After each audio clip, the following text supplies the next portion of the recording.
Bien, bueno, vamos a continuar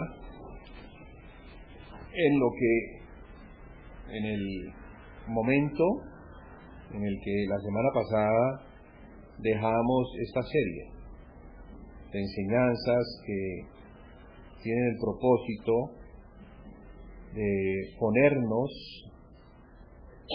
cimentarnos sobre Cristo.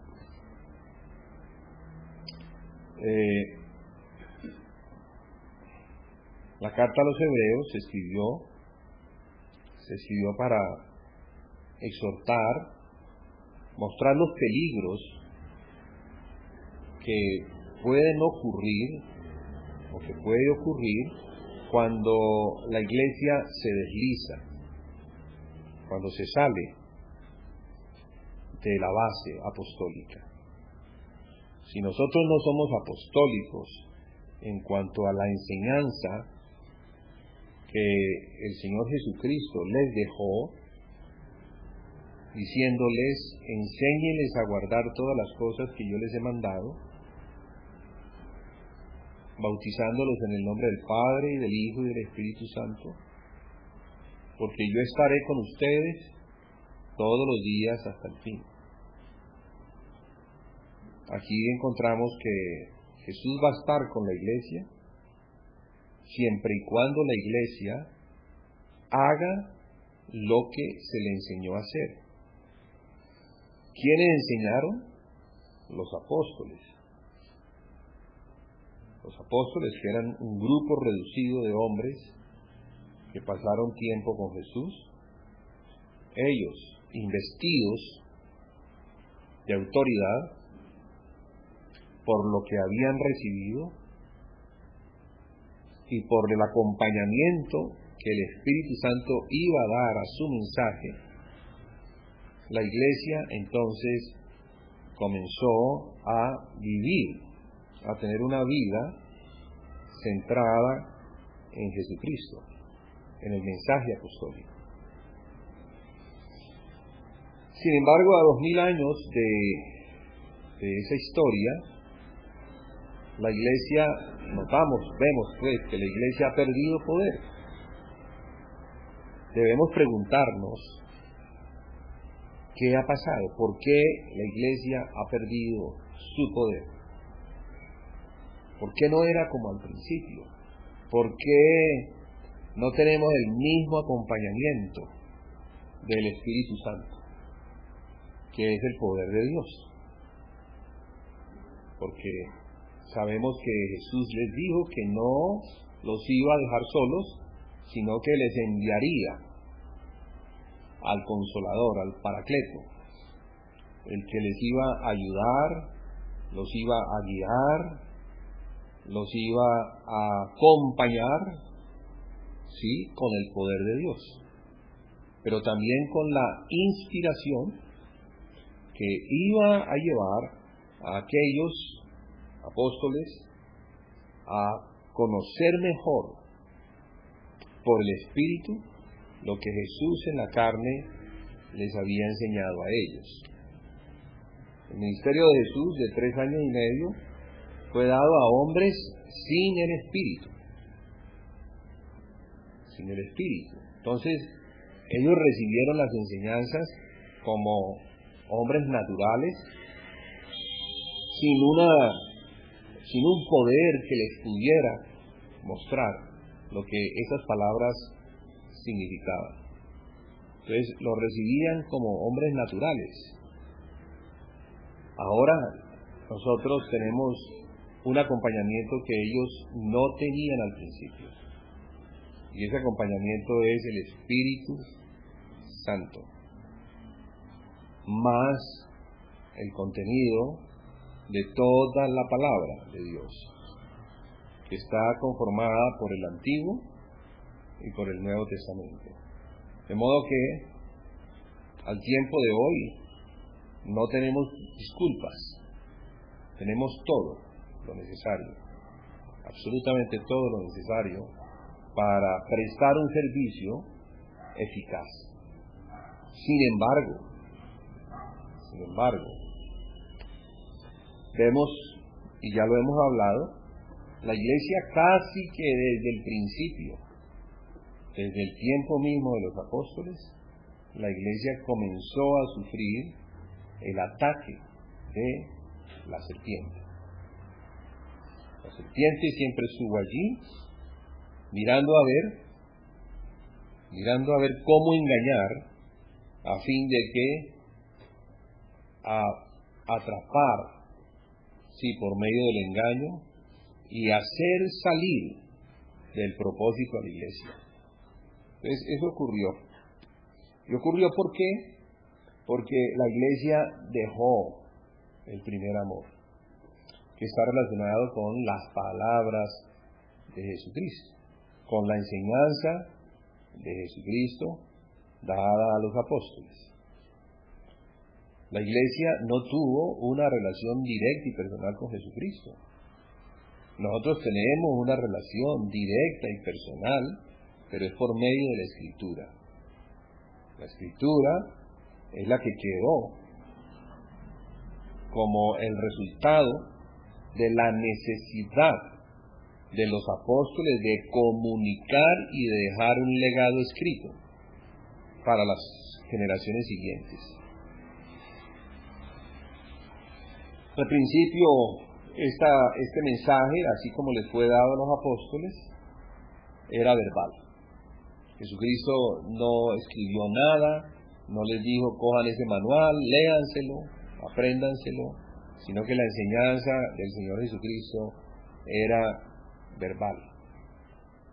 Y en el camino, lo que Él iba enseñando, Él lo iba poniendo en práctica. Entonces, esa enseñanza, que es la vida que, nos muestra la necesidad de oír, recibir y poner en práctica. La enseñanza de Jesucristo era una enseñanza para la vida práctica.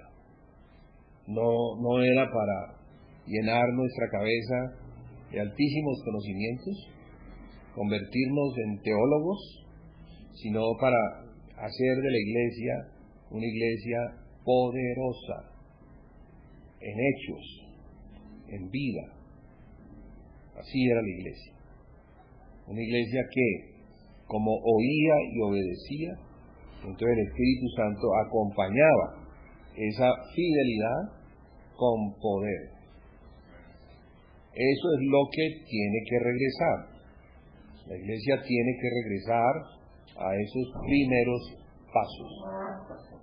A esos primeros pasos. Entonces, ¿cuáles son los primeros pasos, hermanos? ¿Cómo arrancamos nuestra vida cristiana? ¿Cómo arrancamos? ¿Cómo corregimos aquellas cosas que hemos hecho, pero que no las hemos hecho de la manera correcta? Yo diría que hay que destruir todo lo que se ha hecho para volverlo a construir, pero sobre una base correcta. Ese ha sido realmente el problema. El problema de nosotros es que, como tenemos una tendencia al hacer, y hacemos, y pasan los días, pasan los meses y los años, y hemos hecho mucho.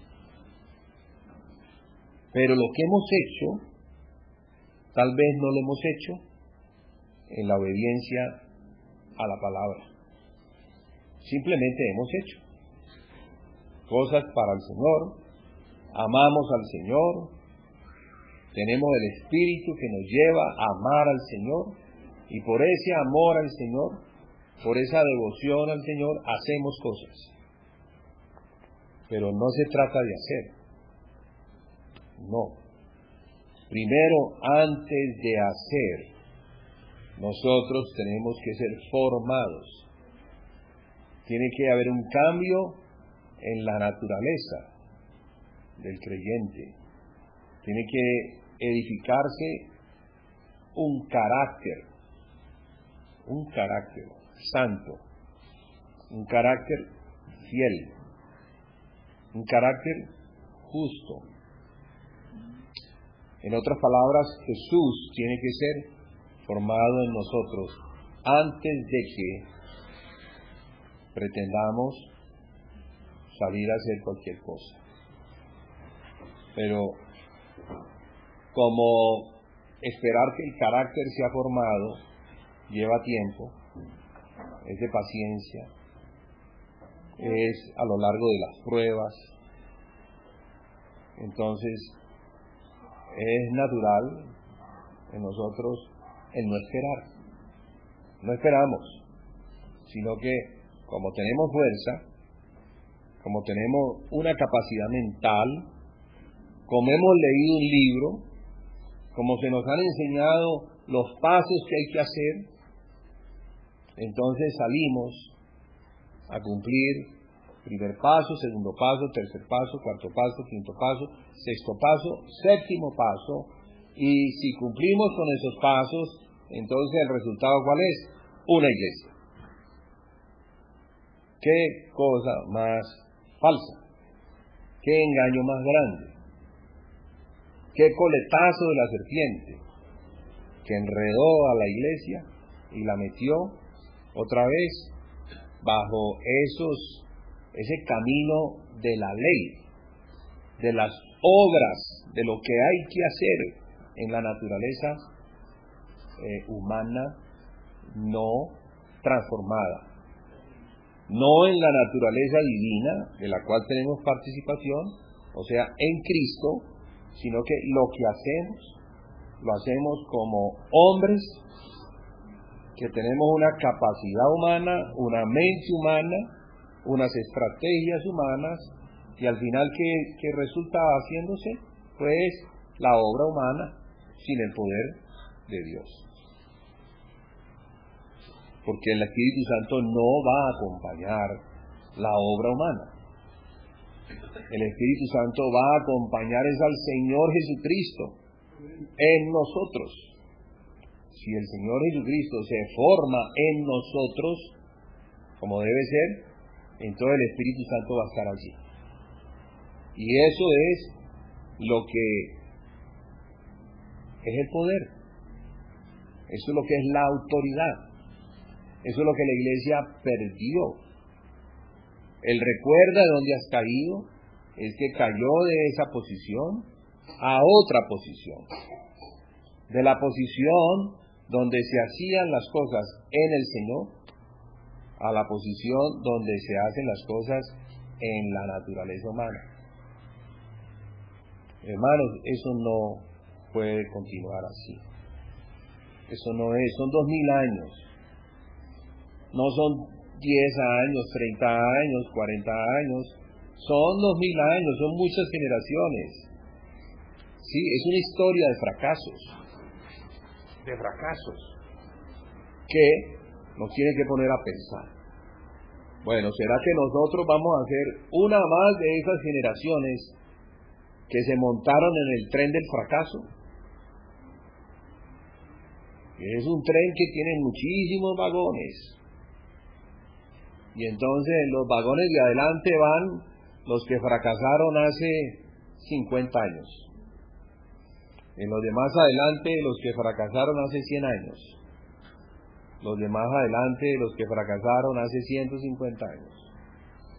Entonces generación tras generación la iglesia ha venido heredando el fracaso de sus padres sin preguntarse por qué se nos fue el poder. ¿Por qué? Entonces, yo creo que lo digo como arquitecto y constructor. Si un arquitecto se da cuenta que una casa está mal construida, con mucho dolor, la tiene que derribar. Mucho dolor porque imagine todo lo que se va a perder. Todo el esfuerzo, todo el dinero, todos los materiales, es una fortuna lo que hay que derribar y tirar a la basura. Pero si está mal construido, pues está mal construido. Ahora, peor, si se descubre que esa casa no tiene cimientos. Entonces, ¿qué vamos a hacer? ¿Cómo le ponemos cimiento a una cosa que está construida? Eso es muy difícil. No, toca perder la obra y comenzar de nuevo. Y creo que en eso estamos ahora. Porque no podemos volver a caer en la trampa del activismo, de salir a hacer. Sí, hay que hacer, claro que hay que hacer. Hay muchísimas cosas que hacer. La iglesia está para hacer, pero no hacer en la carne. Tiene que hacer en el Espíritu. Pero para poder hacer en el Espíritu, tenemos que construir las cosas bien.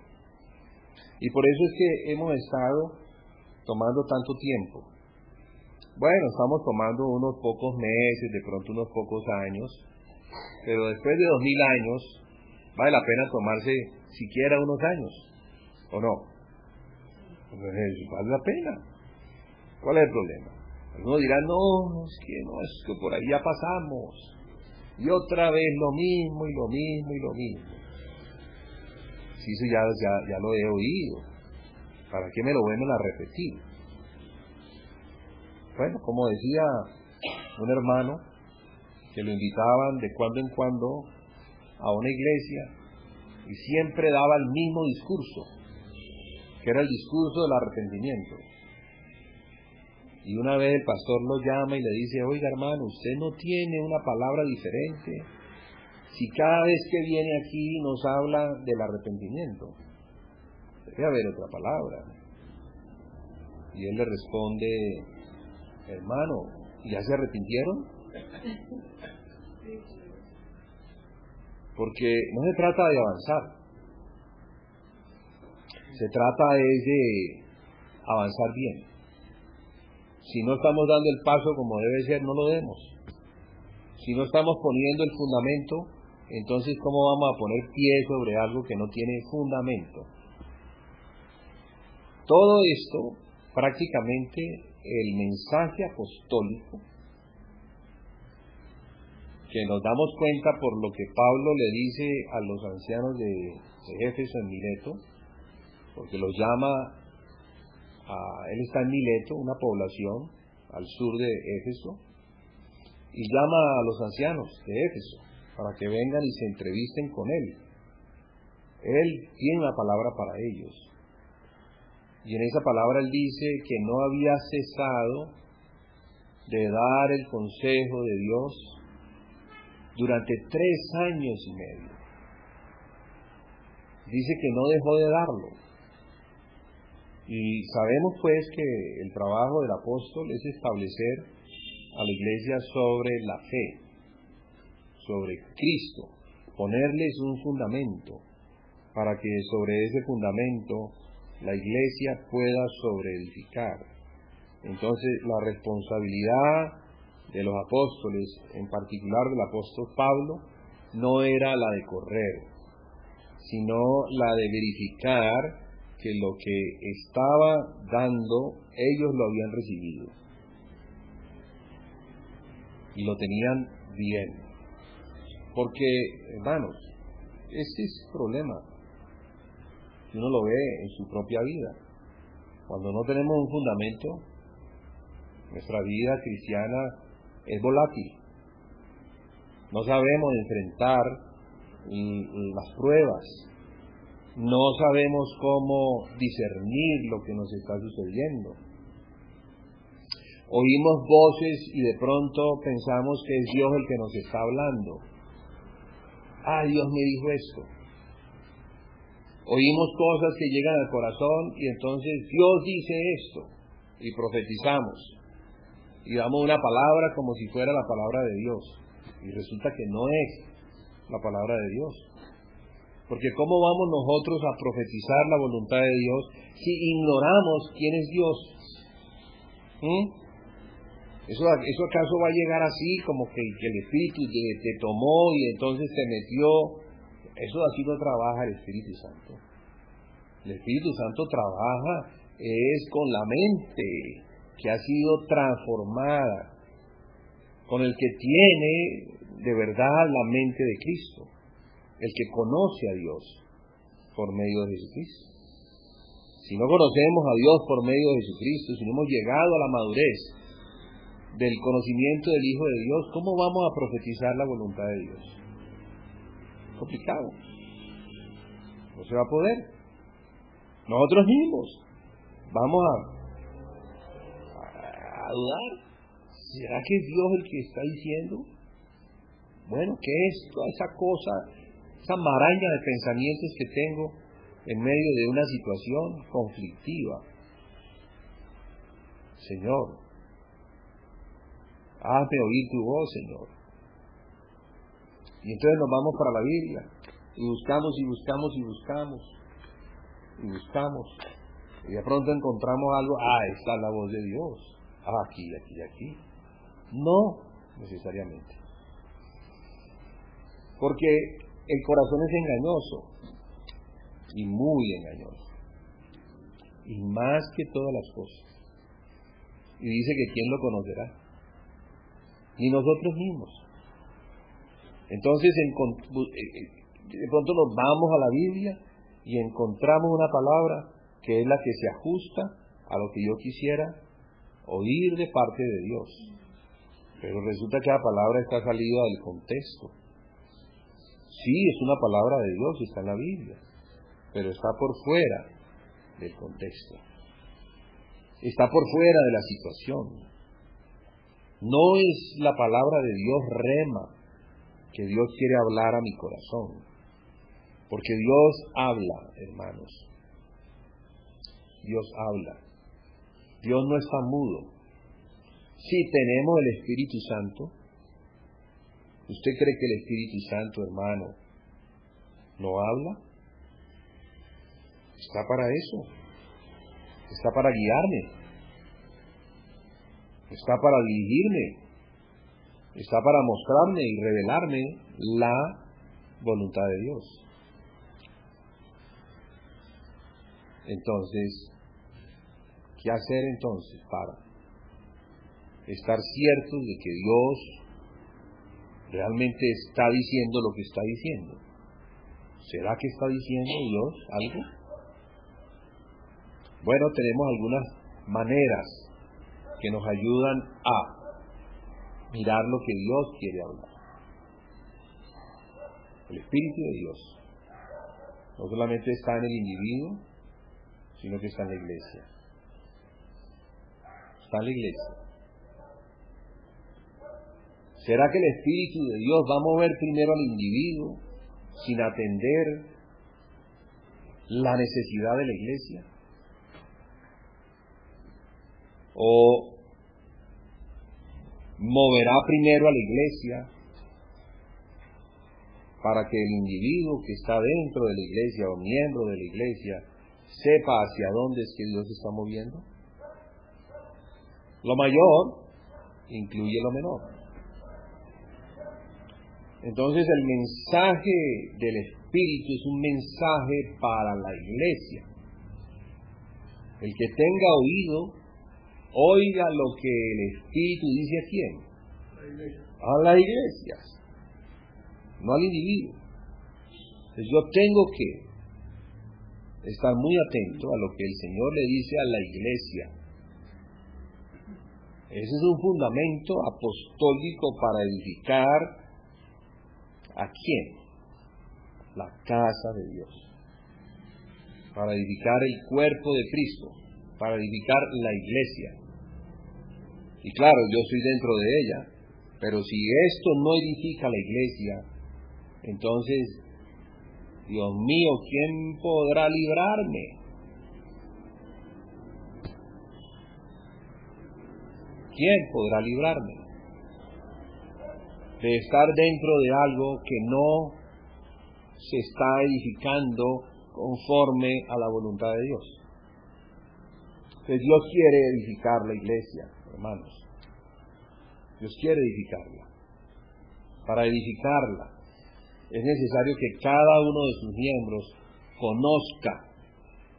conozca su rol, entienda que ha sido puesto dentro del cuerpo de Cristo para ejercer un rol, tiene una responsabilidad. debe, conforme a lo que le ha sido dado por el Espíritu, debe servir al Señor. Si hay algo que el Espíritu Santo tiene que tratar con nosotros, y es una lucha fuertísima contra el enemigo más grande que tiene el Señor, que somos nosotros mismos. Sí, le echamos la culpa a Satanás, pero a veces Satanás no hace nada. Satanás nos deja, porque como estamos en la carne, entonces ¿qué necesidad tiene de venir a fregarnos? La misma carne se encarga de acabarnos. La carne, o sea, el estado natural. Ese estado natural tiene que ser sometido por la palabra, por el conocimiento del Hijo de Dios. Debe ser sometido. Entonces tenemos una responsabilidad de someter a ese enemigo para poderle prestar un servicio al Señor. A veces no prestamos el servicio que nos corresponde porque dejamos que el enemigo gobierne nuestra vida. Entonces la carne es la que nos arrastra, la carne es la que se va hacia el mundo, la carne es la que deja que Satanás gobierne y baile, y bailamos entonces es de acuerdo al son que las trompetas y los címbalos de Babilonia ponen a la gente a bailar. ¿Recuerdan ustedes en Babilonia? Sí, los que fueron llevados a Babilonia, obligados a adorar la estatua de Nabucodonosor, lo hacían al sonido de la orquesta que Nabucodonosor había contratado para eso. Entonces hay una pachanga, hay un sonido que proviene del diablo para distraernos y ponernos a bailar al ritmo de él. No debemos bailar al ritmo de Satanás. Nosotros debemos estar atentos al Espíritu. Pero esa atención, como dice allí, el que tenga oído, oiga lo que el Espíritu dice. Y fíjese, son cartas que están allí. ¿Y cuántos cristianos realmente le han parado el oído a esas cartas? Mire que allí hay algo del Señor para mí, o para nosotros como iglesia. Y cosa importante, lo que el Señor le está diciendo a las iglesias, pero no, ya, las iglesias no oyen nada. ¿Por qué? Porque sus oídos se acostumbraron ¿a qué? A la música de Babilonia. Y en esa bulla de esa música no se oye el sonido suave del Espíritu de Dios. Hermanos, es necesario entender. Si alguno, estoy tocando la puerta y si alguno si alguno oyere mi voz, me abre, entraré a él y cenaré con él y con él. Claro. Pero el bullicio que hay. No hay un bullicio, sí. Tantas voces que se oyen. Hay muchas cosas, sí. Porque es eso, ¿no? La voz del Señor siempre es una voz que es precisa, es fiel. Si nosotros atendemos su voz, recibimos su voz y hacemos conforme a lo que Él nos dice, nos va a ir bien. Pero claro, Satanás siempre trabaja con ese enemigo interno que tenemos nosotros. Es un aliado de Satanás, la carne. Es un aliado. Porque recordemos, hermanos, que cuando el hombre cayó de su posición que tenía en el jardín, la voz de Satanás prácticamente se convirtió en la guía.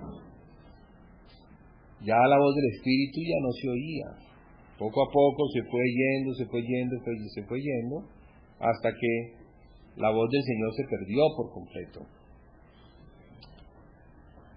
Y la historia nos enseña y nos muestra que estas cosas pueden volver a suceder. De modo que lo que le ocurrió a la iglesia de Éfeso hace 2000 años, en el tiempo de Juan, el apóstol Juan, Ya habían muerto los demás apóstoles, ya habían muerto. Él era el único de los apóstoles que había quedado con vida. Los demás habían muerto en el martirio, habían dado sus vidas por el Señor. Y Juan había quedado como testigo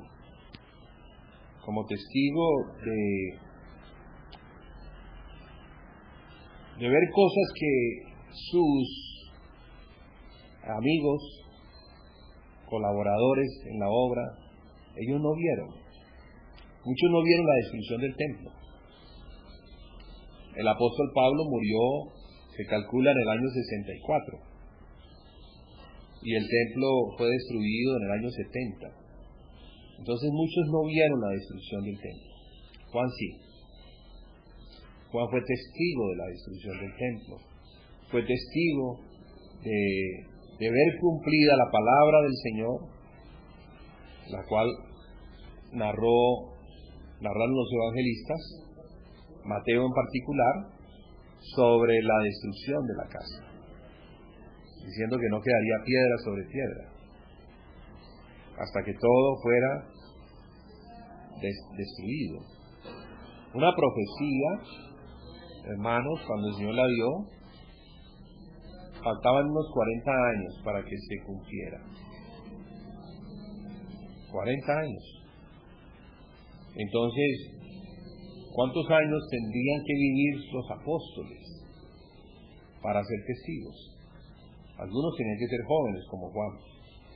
Y por eso Juan pudo ver tantas cosas y estar vivo unos 20 años después de la destrucción del templo. Que entre otras, eso no quedar piedra sobre piedra, también nos muestra el estado en el que quedaría la iglesia. ¿Se imagina una iglesia que es edificada con las piedras vivas?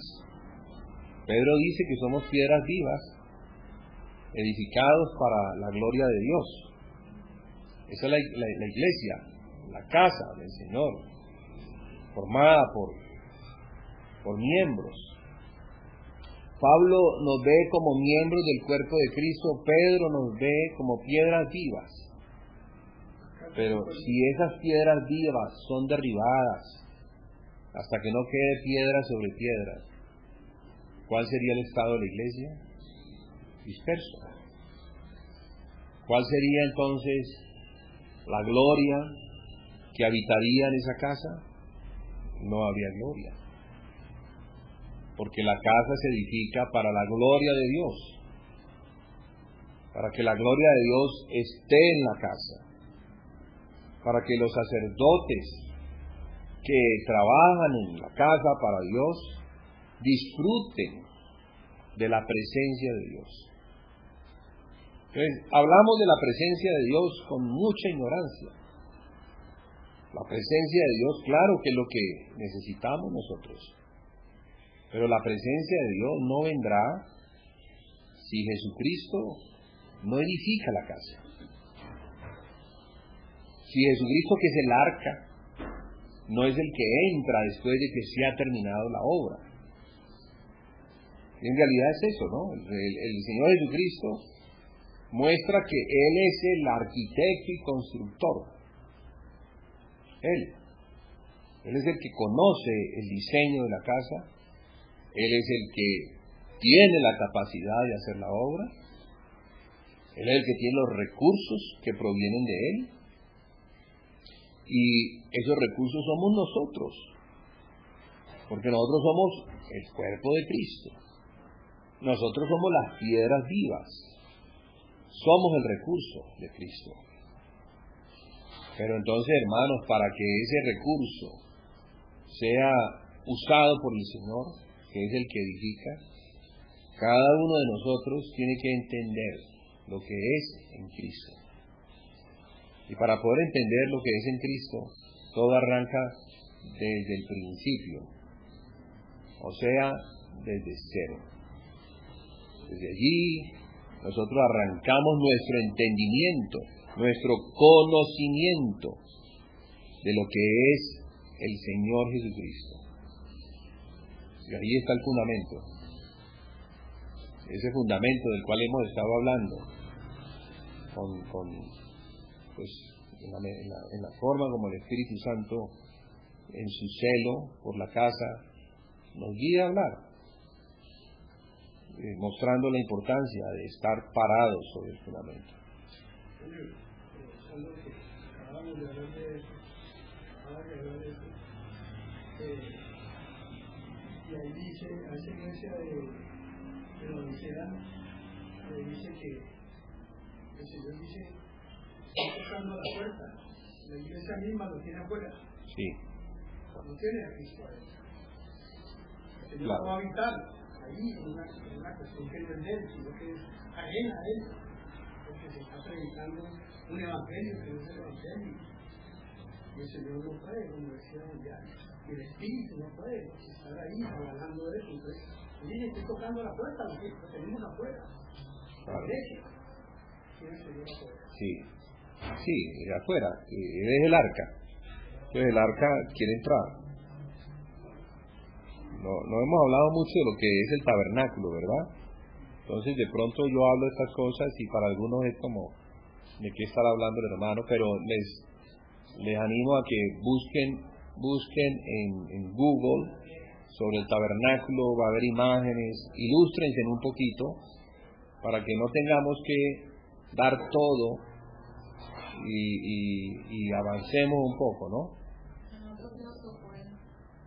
Sí, un poquito hablamos del tabernáculo, cómo era la casa, el lugar santo, el lugar santísimo, en donde posaba el arca, que es en el lugar santísimo, y el arca pues representaba la presencia de Dios. Sin el arca no había presencia de Dios. Y el arca pues representa a Jesucristo, quien es el tabernáculo de Dios. Jesucristo es la morada donde Dios habita. Jesucristo está lleno de la plenitud de Dios. La plenitud de Dios se posa en su Hijo, y su Hijo, que es la cabeza, entonces transmite a la iglesia, la cual es su cuerpo, la plenitud de aquel que todo lo llena en todo. Entonces, ¿quién es el que llena todo? Dios. ¿Cómo lo llena? Por medio de su Hijo Jesús. ¿Y Jesús cómo llena todo? ¿O cómo va a llenar todo? Por medio de su cuerpo, que es la iglesia. Entonces nosotros tenemos un espacio gigante, el cual debe ser llenado por la plenitud de Dios. Y eso es lo que se edifica en nosotros. O sea que hay mucho trabajo por hacer. Y como hay mucho trabajo por hacer, principalmente en el corazón, tanto del miembro como de la iglesia, entonces lo primero que se tiene que establecer en el corazón es el fundamento, el cual es Cristo. Si Cristo no es nuestro fundamento, entonces no tenemos nada, no podemos hacer nada. Vamos a hacer sobre otras cosas, sobre otras palabras, sobre Satanás, que es el que está interesado en que le oigamos a él, y nos va a llevar, como mencionábamos hace rato, en la doctrina del dominionismo, a la iglesia fuera de la línea, la plomada de Dios. Claro, es que cuando alguien viene y nos dice que nosotros somos importantísimos para Dios, que en nosotros está todo y que tenemos que establecer el reino de Dios en la tierra, pues hombre, eso nos gusta. Eso le da sentido a mi vida. Pero quien establece el reino de Dios en la tierra es el Señor Jesucristo. El reino de Dios no puede venir si no viene el Hijo de ese reino, Cristo. arrepentidos, porque el reino de los cielos se ha acercado. Eso decía Juan el Bautista. ¿Por qué lo decía? ¿Por qué se había acercado? Porque el Hijo de Dios se había acercado a la tierra, había tabernaculizado, se encontraba en un cuerpo humano. Entonces imagínense, el reino de Dios se acercó a los hombres con esta persona Emmanuel, que traducido es Dios con nosotros. Emmanuel, Padre eterno. Sí, el Padre se acercó, el reino se acercó por medio del arca, Cristo, tabernaculizó, hizo morada. Ahora, Él resucitó, ascendió a los cielos, pero antes de ascender a los cielos sopló su aliento. ¿Para qué? Sopló su espíritu, dándole vida al espíritu de sus apóstoles, para que el espíritu de ellos que no tenía vida renaciera. Y al renacer, entonces Cristo pudiera, por medio del espíritu, vivir en ellos. Ya era un asunto del espíritu, ya era un asunto de la carne. En la carne eso no se podía. La carne no puede ingresar, así como que yo me voy a meter dentro del cuerpo de otro. Pero el espíritu sí. El espíritu de Dios, que es el espíritu de Cristo, que es el Espíritu Santo, hizo morada en el espíritu renacido del discípulo. ¿Y por qué renació? Sencillamente porque los pecados fueron perdonados por medio de la sangre del Cordero, y esa sangre del Cordero, que es el nuevo pacto, le permitía a Dios lograr eso que antes no lo podía hacer en el antiguo pacto. En el antiguo pacto Dios no podía darle el espíritu al hombre, ni podía terminar su trabajo, que era cambiar el corazón de piedra por un corazón de carne, porque comienza dando el espíritu, pero luego termina cuando nuestro corazón deja de ser de piedra y se convierte en un corazón de carne. Ya no un corazón duro que resiste, sino que es un corazón sensible al espíritu, sensible a Cristo, para que habite Cristo por la fe en nuestros corazones, a fin de que, cimentados y arraigados en amor, seamos capaces de comprender con todos los santos las dimensiones de la casa de Dios. Allí se está cumpliendo esa profecía. Un corazón de carne. El corazón de la iglesia tiene que ser un corazón como el del Señor Jesucristo, manso y humilde. Así debe ser. Porque es que si no, entonces nosotros nos vamos a creer la última Coca-Cola del desierto. No vamos a recibir a los hermanos, que son nuestros hermanos, porque el Señor también murió por ellos, les perdonó los pecados, les dio el Espíritu. Y si ellos tienen el Espíritu y yo tengo el Espíritu, pues son mis hermanos.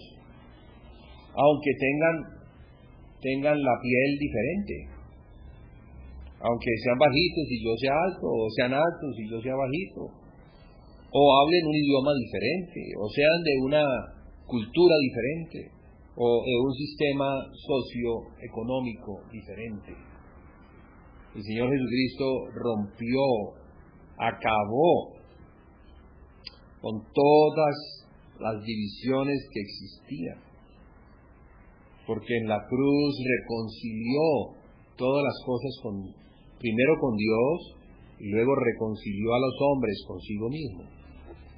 Reconcilió a los judíos con los gentiles, porque antes no podían tener comunión. Los judíos eran adoradores del único y verdadero y los gentiles adoraban a los distintos dioses, eran paganos. Entonces no podía haber relación entre esos dos pueblos.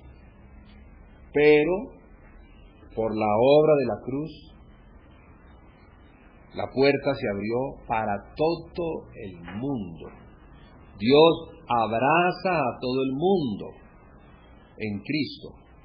Dios lo recibe, lo perdona y le da de su espíritu para que teniendo el mismo espíritu seamos hermanos.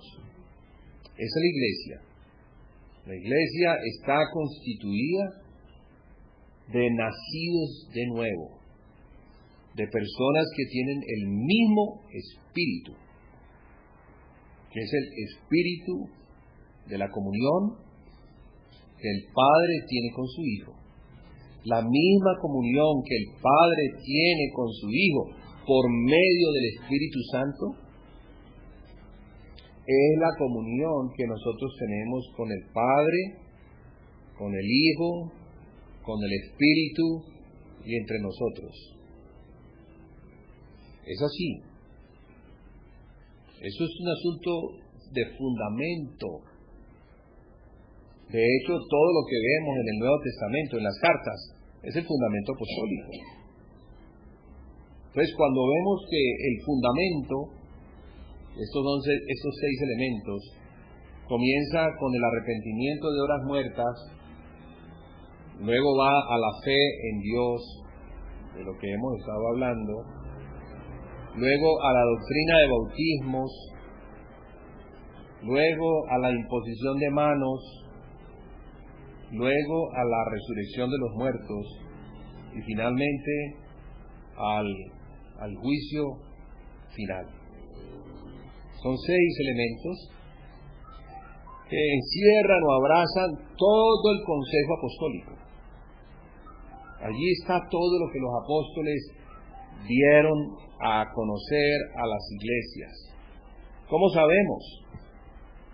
Si no estuvimos allí, si no los oímos, pues porque el Espíritu Santo, sabiendo lo que vendría después de la muerte de ellos, los llevó, les puso una carga a escribir.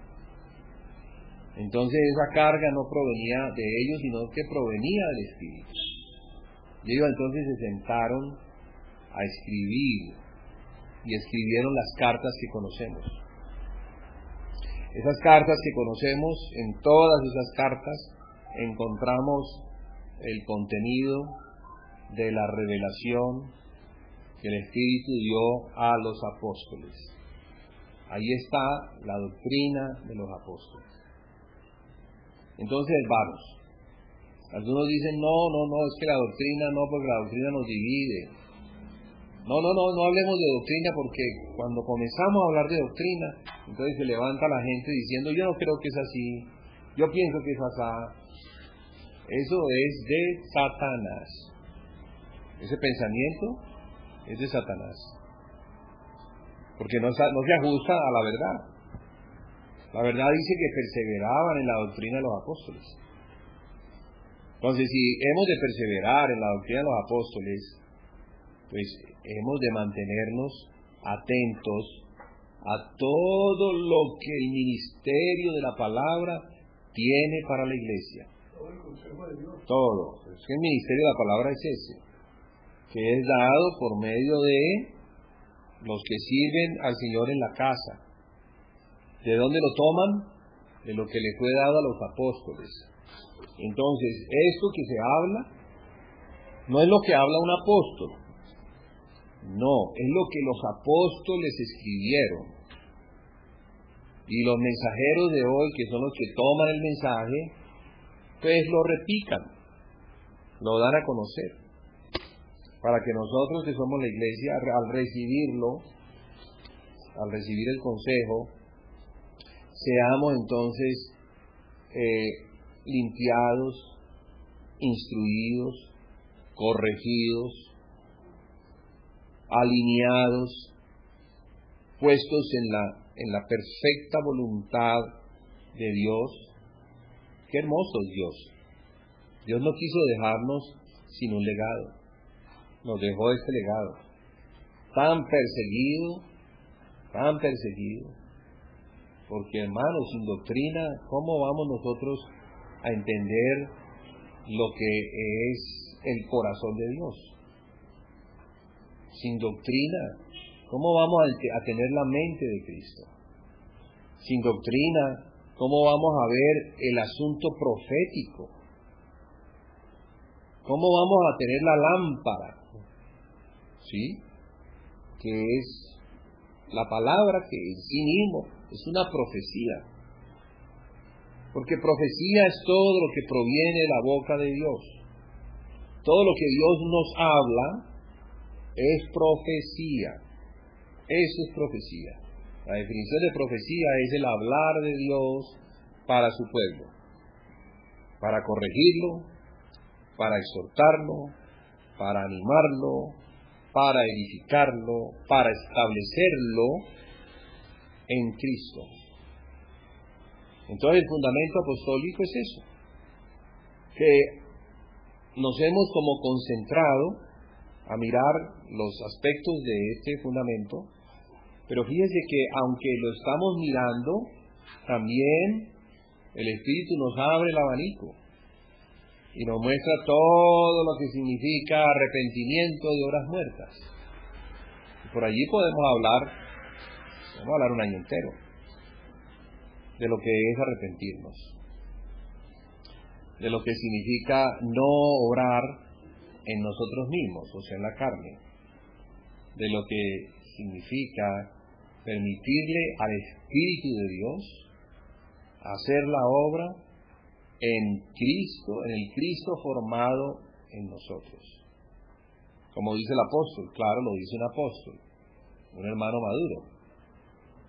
En Cristo estoy juntamente crucificado y ya no vivo yo. Juntamente crucificado y ya no vivo yo. ¿Sí dice eso, verdad? Con Cristo estoy juntamente crucificado y ya no vivo yo. Uy, ¿qué es eso es enorme. Ese es el Evangelio. Como decía Pablo, que no me he propuesto enseñar otra cosa que a Cristo y a este crucificado. Porque si Cristo no fue crucificado, entonces yo tampoco fui crucificado en Él. Y si yo no fui crucificado en Él, entonces el pecado anda por allí. El pecado tiene poder. Un poder que me puede someter y destruir. Pero como el pecado fue juzgado en la cruz y fue juzgado al precio de la vida de un hombre santo, entonces, ¿qué pasa con el pecado? Que ya no me gobierna y ya no me domina.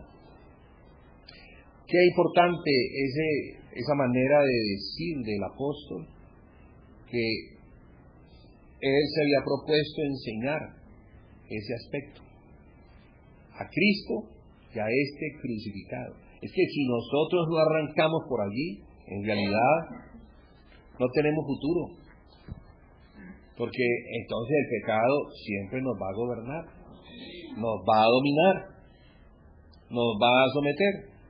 Y una iglesia bajo el poder del pecado, ¿cómo puede ser victoriosa? ¿Cómo puede ser gloriosa? ¿Cómo? Claro que cuando él enseñaba ese asunto de Cristo y Cristo crucificado, de seguro que tenía que enseñar a pero a este resucitado. Porque claro, si nos vamos a quedar únicamente con ese aspecto de la verdad, de que con Cristo estoy juntamente crucificado y ya no vivo más, pero mire la otra parte, pero lo que vivo en la carne, lo vivo en la fe. Ese es el aspecto de resurrección, ese es el aspecto de la vida. Ese es el aspecto del poder que hay en Cristo cuando tomo a Cristo por medio de la fe. Entonces la fe en Cristo es lo que me va a llevar a mí a vivir una vida de poder. O sea, el Espíritu Santo va a tomar la fe que estoy abrazando y me va a llevar al cumplimiento. Porque solamente se va a cumplir para la gloria de Dios aquello que procede de Cristo. ¿Cierto? Solamente. En Romanos 7 hay un versículo muy especial de lo que dice, creo que es el versículo 4. Así también vosotros, hermanos míos, habéis muerto a la ley mediante el cuerpo de Cristo, para que seáis de otro, el que resucitó de los muertos, a fin de que llevéis fruto para Dios. Es correcto. Ahí están los dos aspectos. Ahí están los dos aspectos. El aspecto de la muerte y de la resurrección. Porque son dos aspectos que son los que vemos en el bautismo. Cuando nos bautizamos en el nombre de Jesús, quiere decir que es en Cristo en quien nosotros confiamos. Confiamos porque murió, pero también resucitó. Ese es el evangelio que ellos predican. Los apóstoles predicaron. Él murió, pero el Señor lo resucitó y lo ha sentado a su diestra en los lugares celestiales. No solamente que murió, porque si el evangelio únicamente queda en la cruz, como a veces pasa, y de pronto menciono aquí, algunas iglesias hacen mucho énfasis en ese aspecto, por no decir el catolicismo, pero ya lo dije. Entonces, pues nuestra vida va a ser una vida no de gloria, sino mirando solamente el que murió, y entonces es la cruz, y entonces es una exaltación solamente a la cruz. Pero la cruz tan importante sí, porque Él murió, y cuando Él murió, yo con Él morí. Para que considere, ya es un asunto de consideración, el estar muertos al pecado. Es importante eso, porque es un asunto de la fe. ¿Y qué es la fe, hermano? La fe es algo que yo guardo en el corazón. Y cuando esa fe es la palabra que yo he leído o he oído y la guardo en el corazón, esa es una semilla. Es una semilla que tiene el poder de dar fruto. Entonces la fe no es un asunto como que allí, pasó por aquí y se fue, leí y ya no me acuerdo. Sí, hace 10 años alguien habló un asunto, pero ya no me acuerdo. No, la fe tiene que ser algo que yo guardo en el corazón y vivo conforme a eso que tengo en el corazón. La fe tiene que ver con la absoluta y contundente esperanza de que lo que Dios ha dicho es la verdad, aunque yo no lo esté viviendo ahora. Pero, ¿qué pasa? Cuando viene la situación, cuando viene el embate en el cual yo tengo que pasar en medio de una prueba o tribulación o fuego de prueba, ¿cómo voy yo a salir adelante? ¿Cómo voy a vencer sobre esa prueba? Hay pruebas momentáneas, hay pruebas de un instante, hay pruebas, voy caminando, algo se me aparece, tengo una situación con alguien, ¿cómo reacciono? Entonces, de acuerdo a cómo reacciono, así entonces está mi corazón. Así está lo que yo he estado guardando en el corazón. ¿Sí? Entonces todos somos examinados en eso permanentemente. Pero hay otras pruebas que duran tiempo. Pueden durar semanas, pueden durar meses, pueden durar años. Una enfermedad es una prueba. Una enfermedad puede durar 2, 3 días. O puede durar más. O puede durar años. Sí, la hermana se durmió, pero la hermana necesitaba oír estas cosas, porque es que Dios no es un Papá Noel. Dios no es una hada que tiene una varita mágica y resuelve nuestros problemas así. No. Dios tiene respuesta a todos nuestros problemas por medio de la fe. Si no tengo fe, entonces no tengo cómo resolver el problema. El problema va a estar allí hasta que abrace la fe, hasta que esté dispuesto a creer que la palabra de Dios es la verdad. Entonces yo puedo estar en una prueba, sí, durante años. ¿Cuántos años estuvieron los israelitas en el desierto? 40. Dando vueltas en una montaña, en una cordillera en realidad, porque ellos iban y luego regresaban al mismo sitio después de haber dado una caminata larguísima. Era un camino ya sin destino. ¿El destino cuál era? Morir en el desierto. ¿Por qué? Porque no creyeron. Y así como ellos no creyeron, eso les aconteció a ellos como un ejemplo para nosotros.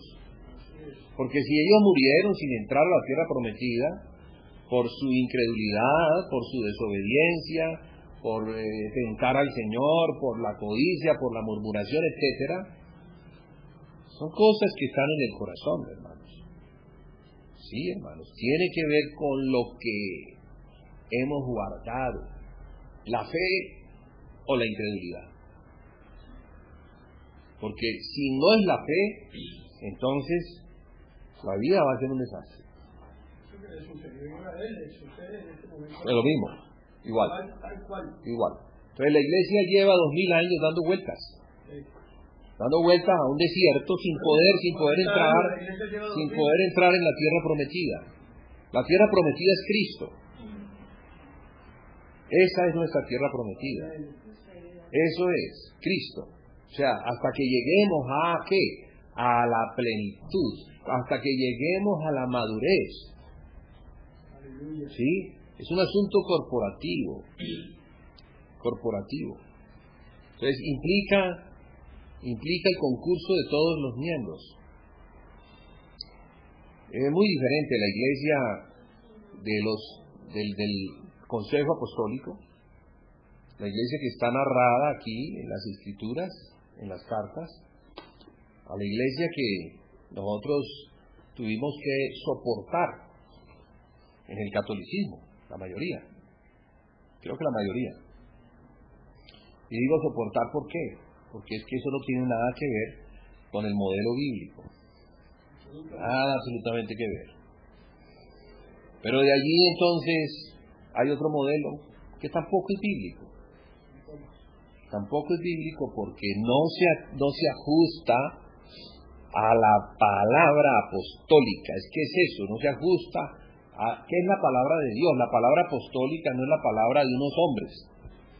La palabra apostólica es la palabra de Dios dada a Jesús, Jesús daba al Espíritu, el Espíritu daba a los hombres, que son los testigos, que vieron y oyeron y están dándole a la iglesia aquellas cosas que proceden de Dios mismo. Entonces, si vamos a tener una iglesia que debe ser para Dios, para la gloria de Dios, para ministrar a Dios, pues hermanos, la iglesia tiene que ser apostólica. No puede ser de otra forma. No puede ser de otra manera. Pablo dice que cualquiera que sea un ángel del cielo, el mismo, si llegare a traer otro evangelio, que no sea el evangelio, que sean anatemas, sí. Porque, exactamente. Ese es el evangelio que estamos hablando, un evangelio medio evangelio. porque dan una parte del Evangelio, pero la otra no, porque saben que si dan la otra parte, se les va a ir todo el mundo. Entonces, quieren tener una iglesia contenta para que les llene, para que lleven las ofrendas, porque donde les diga, como les digo el Señor, se fueron todos. Al mismo apóstol les tuvo que decir el Señor, ya también es hora de que ustedes se vayan. El Señor les estaba hablando, era verdad, sí. adornando. No se puede. No, con el Señor vino a traer la palabra de Dios. Claro, la palabra de Dios estaba en el Antiguo Testamento, pero ahora la palabra del Padre venía de una forma diferente, porque iba a ser dada a hombres con el Espíritu. La palabra del Antiguo Testamento fue dada a personas sin el Espíritu, personas que quedaron bajo la ley, o sea, bajo la maldición que maldice al pecador. Eso es la ley, porque la ley es buena, es santa, la ley procede de Dios, pero la ley tiene maldiciones para el pecador, para el que incumple la ley. Incumplir la ley era muy fácil. Entonces, la historia de Israel nos demuestra que ellos no pudieron desatascarse de la condición en la que se encontraban, y por eso, aunque le dijeron sí a ese pacto, cayeron bajo la maldición que ellos mismos se echaron encima, porque el pacto incluía bendiciones pero también maldiciones. ¿Me entiende? Qué cosa tremenda. Claro, Dios me bendice si cumplo y me maldice si incumplo. Pacto complicadísimo. ¿Será que yo lo voy a tomar? Pero si no tengo otra opción, entonces ¿qué hago? No, vamos a jalarle, porque si Dios me va a bendecir, bueno, que me bendiga, y yo me voy a poner serio para que me bendiga. Pero ¿y qué pasa si comenzamos a infringir los mandamientos y caemos bajo la desgracia de ser infractores? Una clara demostración de que el hombre bajo la ley no puede vivir, no se puede poner esa carga, porque esa carga lo destruye, es muy pesada. Esa carga únicamente la puede cargar un hombre justo, santo, un hombre con el Espíritu. Por eso Jesús dijo lo que dijo, que no había venido a abrogar la ley sino a cumplirla. Era el único que podía hacerlo. Entonces Dios, para resolver el problema, nos tiene que dar el Espíritu, porque con el Espíritu, ya no bajo la ley, sino bajo la gracia, entonces vamos a poder cumplir los estándares elevados de Dios. Amén. Solo en Cristo Dios encuentra contentamiento. Solo en ese hombre santo Dios ve a los demás hombres. Solo cuando estamos en Él, entonces podemos ser santos y sin mancha delante de Él, como compartíamos el sábado en la cena. Esa escritura, ¿no? Que Dios nos bendijo con toda bendición espiritual en los lugares celestiales en Cristo, para que fuéramos santos y sin mancha delante de Él. Y luego entonces, después de decir eso, tiene todo el tratado de la carta a los Efesios, que comienza así. La introducción o prólogo de la carta es que Dios nos bendijo con toda bendición en los lugares celestiales en Cristo, antes de la fundación del mundo, para que fuéramos santos y sin mancha delante de Él. En amor nos predestinó para ser adoptados hijos suyos, sí, por medio de la sangre. Y ahora hace todo ese desarrollo tan maravilloso para que no solamente nos bendijo en los lugares celestiales, sino que nos puso en Cristo en los lugares celestiales, sobre todo principado y toda potestad. Así se logró para Dios, para la gloria de Dios, esa salvación del hombre que se encontraba bajo la condenación del pecado, cuya ley había sido dada para señalar al pecador. Porque, ¿cómo puede ser acusado el pecador si no existe una ley que le señale como pecador, como infractor? Tiene que haber una ley. Entonces, Dios es sabio, Dios dio la ley, pero luego dio la gracia. Luego dio la gracia. Ay, los judíos que no han podido entender esto todavía. Y nosotros los gentiles que estábamos por fuera, ni siquiera estábamos cerca. A nosotros se nos ha dado el privilegio de comprender el Evangelio. Bueno, sí, porque al final los va también a traer. Y también los va a salvar en Cristo. Y les va a quitar el velo para que puedan ver y entender todo eso tan maravilloso que ellos han guardado por siglos, pero que no han podido comprender. ¿Sí? La Torá y los profetas. No lo han podido comprender. Porque solo cuando se quita el velo de la carne es que podemos entrar en el reino de Dios. Por eso Jesús le dijo a Nicodemo, es necesario nacer de nuevo para poder ver. O sea, está hablando de quitar el velo de la carne, el velo de la naturaleza humana, que impide que el hombre en su naturaleza pueda ver las cosas que son espirituales. No las puede ver, ni mucho menos puede entrar en aquellas cosas. Entonces la iglesia necesita, ¿sí?, tener apertura de ojos abiertos. Por eso Pablo ora para que el Espíritu nos dé, para que el Señor nos dé espíritu de sabiduría y conocimiento en Él.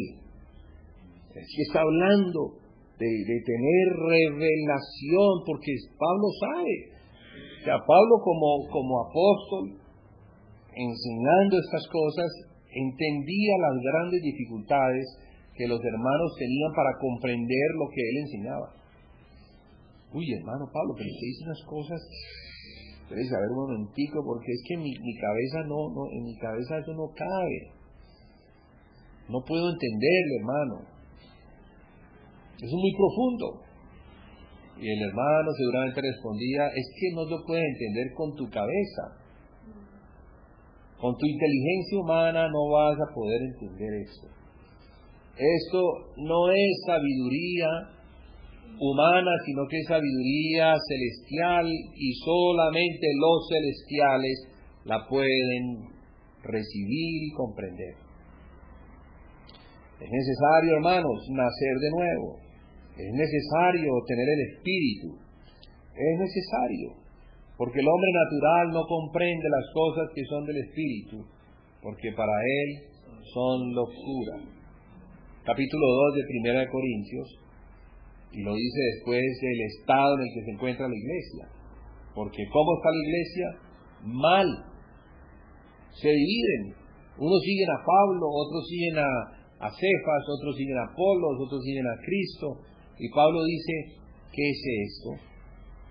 Hermanos, es necesario que ustedes sean de un mismo pensar, de una misma mente, de un mismo sentir, porque si no lo son, entonces van a ser guiados por sus instintos, sus emociones, sus paradigmas, sus deseos.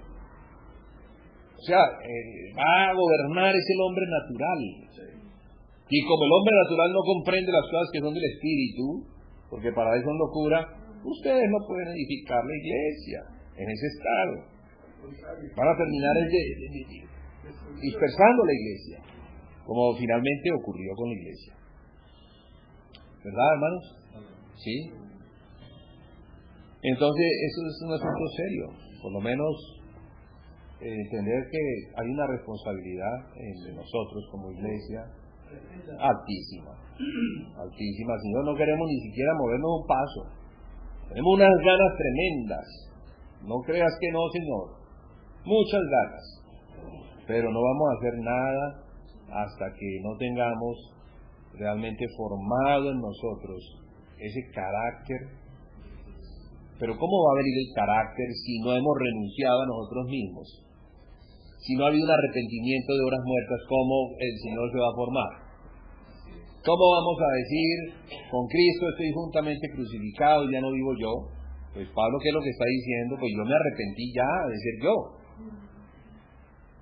Ya hice un arrepentimiento de obras muertas. Ya en mí, que era un judío de la tribu de Benjamín, fariseo de fariseos, hebreo de hebreos, en cuanto a la ley irreprensible, discípulo de Gamaliel, un judío de pura cepa, lo mejor entre los judíos, pero llegué a descubrir que todas esas cosas son basura.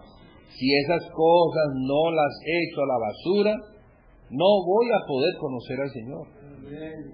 Entonces renunció a todo eso que era el bagaje humano judaico del cual se podían ellos jactar. ¿Soy judío? Sí, soy judío. Judío. Judío, pero de los buenos, porque soy de la tribu de Benjamín. Y fariseo. O sea que soy de la crema innata del judaísmo. Educado en la mejor escuela rabínica, la de Gamaliel. Y por eso la ley para mí es bien conocida. En cuanto a la ley, nadie tiene por qué decirme que no la conozco, soy irreprensible. Imagínense. Pero descubre que todo eso no le sirvió sino para perseguir al Señor Jesucristo. Sí, con eso perseguía al Señor. Creía estar haciendo una obra para el Señor y seguramente en su interior se sentía muy orgulloso de decir, no, sí, yo soy el único que me he tomado este trabajo de luchar por la causa de Dios. Nadie más quiere luchar por la causa de Dios, pues yo me voy a tomar este trabajo, porque según la ley tengo que hacerlo, y tengo que acabar con todos aquellos que van contra la causa de Dios que se encuentra en Moisés. Y resultó que el Señor Jesús, que inspiró a Moisés, se le aparece y le dice, ¿por qué me persigues? ¿Qué estás haciendo? Saulo, estás persiguiéndome. No estás en pro de la causa de mi Padre, sino que estás en contra de la causa. Estás persiguiendo a mi Padre. Ese hombre, y después de esa experiencia, no sabía en dónde esconderse. ¿Se imagina? Todo el judaísmo se le cayó. Todo, absolutamente todo. Todo se cayó. Y sufría en una cama. Yo no sé si con fiebre o con qué, pero yo creo que estaba muy enfermo. Porque cuando el Espíritu viene y el Espíritu me muestra que todo lo que yo he hecho no es, sino que es contra, entonces tiene que demoler todo ese asunto al costo de lo que sea. ¿Lo considero basura? Sí, basura. Si lo que hemos hecho para el Señor no es conforme a la dirección de Dios, basura, hay que votarlo. Y hay que comenzar por donde hay que comenzar. Y así tiene que ser. Así tiene que ser. Es mucho más importante, hermanos, que por lo menos hagamos una partecita de la obra bien hecha, así sea durante un tiempo muy corto, y que terminemos haciendo lo que debemos hacer si el Señor nos llama a su presencia, y demos cuenta de nuestro arrepentimiento genuino de corazón, y de decirle al Señor, Señor, me arrepentí de estar haciendo algo que iba contra ti, pero estoy haciendo ahora lo que te agrada. Eso es mejor que mostrarle al Señor 40 años de una obra contra Él. Que hay que demolerla. Que hay que demolerla. Y que que arrastró a mucha gente por fuera del Señor, porque es una obra que no se hace en el orden, arrastra a la gente fuera del Señor. Una obra, un evangelio que no enseña a Cristo, está enseñando otro Cristo, está enseñando otro evangelio y va a arrastrar a la gente por fuera. O sea que Satanás va a usar a aquellos que no se han arrepentido para convertirlos en sus siervos, porque existían esos siervos de Satanás en el tiempo de Pablo, mensajeros de Satanás que entraban en las iglesias predicando otro evangelio. Pues claro, pero si existían en el tiempo de Pablo, ¿por qué? Porque ellos no habían entendido que se tenían que arrepentir del judaísmo, o sea, de las obras muertas, de lo que Pablo se arrepintió, de lo que Pablo dijo, esto lo considero por basura. Muchos de ellos no consideraron eso basura, sino que lo consideraron lo más glorioso, que había que llevarle a los gentiles y decirle a los gentiles, mira, esta es la gloria que ustedes tienen que tener, tienen que conocer a Moisés. No, así no era. Tienen que conocer a Jesucristo. Eso es Jesucristo, porque no es por obras, sino que es por fe. Entonces tendrá que ser por el conocimiento de la palabra que Jesús le ha dado a la iglesia por medio de los apóstoles, que nosotros vamos a poder edificar una casa que agrade a Dios. Agrade a Dios. Primeramente, nosotros allí en esa fe, y en esa fe entonces vamos a contribuir de una manera eficaz en la edificación de la casa. Entonces, hermanos, vamos a dejar allí. Esto ha sido como un repaso, un resumen que nos muestra la importancia de estar parados sobre Cristo, la importancia de tener un fundamento firme y sólido, el cual es Cristo mismo, porque el fundamento que se llama fundamento apostólico en realidad es Cristo, porque ellos no traían algo de ellos, sino que ellos entregaban a la iglesia todo lo que el Señor les había enseñado a guardar. Esas cosas, eso que vemos en los evangelios, las cosas que el Señor Jesús habló, las cosas que el Señor hizo, la forma como los fue llevando y perfeccionando, eso se convirtió en el evangelio.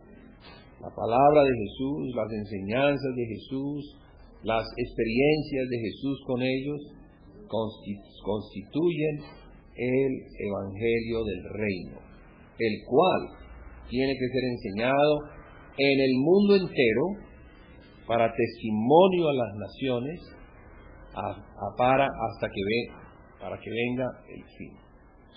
Para que venga el fin. Entonces hay algo que podemos ver aquí, es que el fin que va a llegar tiene que ver mucho con el evangelio que vamos a predicar, porque es en todas las naciones.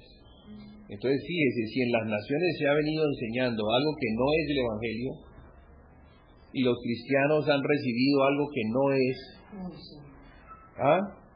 entonces hay que volver a poner el evangelio, hay que quitar lo que se ha puesto, que es la obra de Satanás, para poder establecer la verdad legítima del evangelio. Un trabajo grande. No, pero imagínense. No, eso va a ser la furia de Satanás. Claro. Después de tanto tiempo de estar la palabra y sí, tan perdida y tan claro, venir la luz, la verdadera luz de la plenitud. Pero allí es donde se va a mostrar la gloria del evangelio. Allí es donde se va a ver el poder de Dios, que va a enfrentar a las tinieblas, y por eso vemos esos dos testigos, que esa parte es importante en el aspecto profético. Vemos dos testigos, porque toda verdad debe constar por lo menos con 2 testigos fieles, ¿no? Que hayan visto lo mismo. No solamente una persona, porque yo puedo estar viendo, pero el otro no está viendo lo mismo. Si no está viendo lo mismo, entonces la verdad es cuestionable. ¿Cuál de los dos tiene la razón? Para los que oigan, tienen que ver que hay 2 que se han puesto de acuerdo, que dicen lo mismo. ¿Y quiénes son? Judíos y gentiles. Es que eso va a ser muy tremendo, porque cuando los judíos comiencen a ver y los gentiles comiencen a ver ese evangelio del reino, entonces no habrá ningún poder que los pueda detener. Por eso es que durante 1260 días, que son 3 años y medio, ellos hicieron todo. El poder de Dios los acompañó. Y el mismo poder que acompañó a Moisés y que acompañó a Elías, también los va a acompañar a ellos. Con milagros, portentos, cosas poderosísimas, como señal de acompañamiento de que lo que ellos están diciendo, eso es la verdad. Predicado a un mundo que necesita oír el evangelio del reino. Entonces por eso dice, y será predicado, eso Jesús lo está diciendo en sentido futuro, profético hacia el final, este evangelio del reino en todo el mundo para testimonio a todas las naciones, y entonces vendrá el fin. Porque después de que ellos terminen, viene el fin. Ya, la obra del Señor Jesús, que fue hecha en estos 2 testigos, fue demostrada por la predicación, y esa predicación va a llevar al mundo o a la conversión o al juicio de Dios, que es la ira de Dios para aquellos que rechazaron ese evangelio. Ahí sí ya Dios puede juzgar en justicia, porque el evangelio está completo. Amén, hermanos. Entonces es una preparación que nos va a permitir estar firmes en el día del Señor, porque el Señor está preparando eso. Está preparando testigos fieles que estén parados sobre el Señor. Si no estamos parados sobre el Señor, no vamos a poder pasar el examen que el Señor está haciendo para escoger a esos fieles testigos en toda la tierra. Padre, te damos las gracias por tu palabra. Te pedimos que conforme a lo que tú, Señor, nos das, establezcas. Que guardemos esta palabra en el corazón. Que esta fe, Señor, que es firme, poderosa y suficiente, nos permita estar parados, sí, delante de ti, delante del Dios de la tierra, como se habla de estos testigos, parados delante del Dios de la tierra. No caídos, sino parados, porque aunque vendrá lo que venga, temblará, los montes se caerán y los valles se levantarán, y el retumbar de las olas del mar generará gran expectación. Nosotros, Señor, que queremos seguir al Señor Jesucristo por donde quiera que Él va, queremos estar parados firmes. No es una pretensión nuestra, porque creamos ser dignos, sino, Señor, tú dices que oremos y que pidamos para ser tenidos por dignos de escapar de aquellas cosas que sobrevendrán. Pero sabemos que la única escapatoria, el único lugar seguro para estar guardados es en Jesucristo. Que así sea, Señor, que tu palabra, que es fiel y verdadera, se cumpla en su totalidad. La tierra y los cielos pasarán, pero la palabra del Señor no pasará. Permítenos, Señor, la fe necesaria. Incrementa nuestra fe. Danos la fe que procede de ti, Señor Jesucristo. Tú eres el que la inicias y el que la terminas. Permítenos, Señor, tú eres, Señor, el Señor de la fe. Te lo pedimos en el nombre tuyo, en el nombre de Jesús. Amén y amén.